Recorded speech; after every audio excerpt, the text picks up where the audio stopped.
Hi guys, there's a mountain of data to support the fact that crime is down. The crime has been decreasing over the last 10-15 years. But if you listen to Nigel Farage, Richard Tice, Reform UK and certain Tories, you would imagine that it's the opposite, that Britain is completely out of control, that crime is running rampant and that people should be living in absolute fear.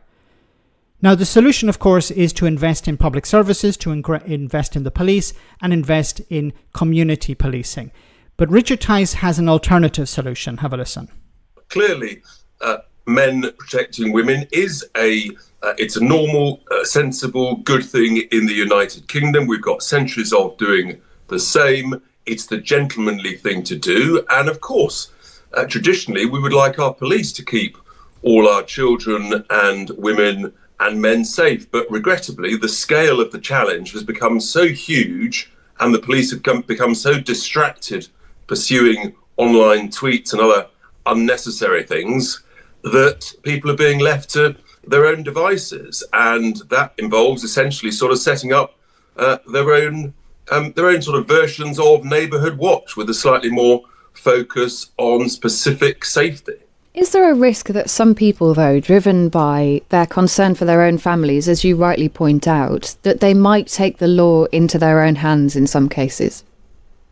Well, obviously one wants to and must remain the right side of the law, but it is part of our law also, for example, the use of citizen's arrest where there are no police there or could be there in the immediate future. So, yes, stay the right side of the law, but it's actually part of our neighbourly duty to protect our own. And the situation has reached such grave, serious levels that law-abiding citizens, mums, dads, brothers, uncles are furious about what is going on and the significant preponderance of sexual catcalling, harassment, leering, sneering, jeering, and sexual assaults and rapes that are taking place coincidentally near a number of these asylum seeker hotels. That is the harsh reality of it. So would you encourage people to do this then? Because that seemed to be what Sarah Pochin was saying yesterday. She was praising groups of, and it is men often who are doing this at the moment. It's quite a sort of gendered debate at the moment around men protecting women.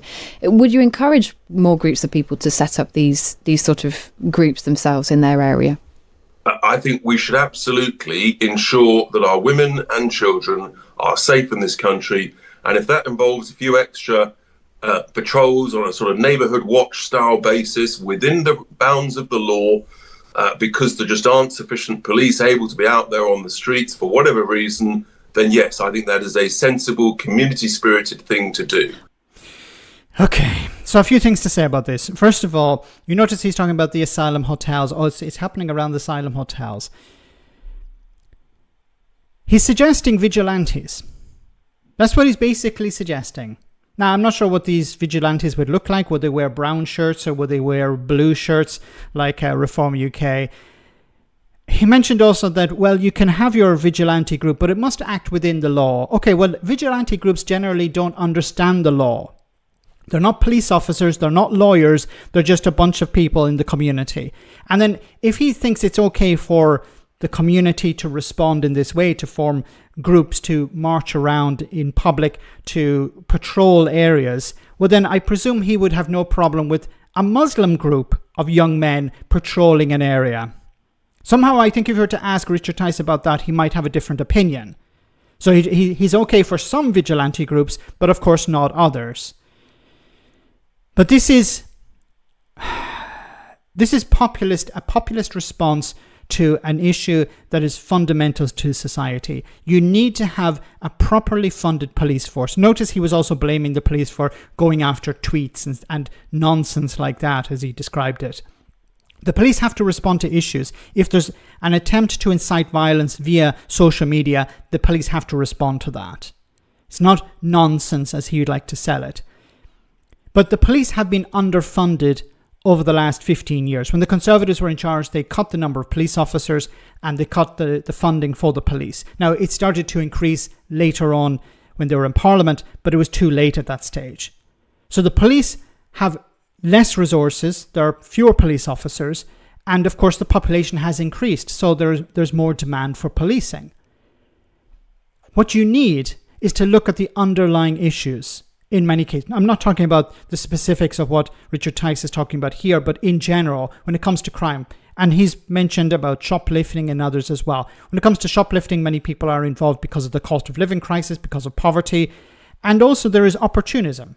People see that there's no police officer on the beat, then I can go in there and there won't be any real consequences. I'm going to steal. And this is the situation, because the Tories did not invest enough in policing, and there's a breakdown in the relationship between the police and the community. This is a massive problem. This needs to be fixed. The community and the police need to work hand in hand to deal with issues before they get out of control. The problem is now it's out of control in some aspects.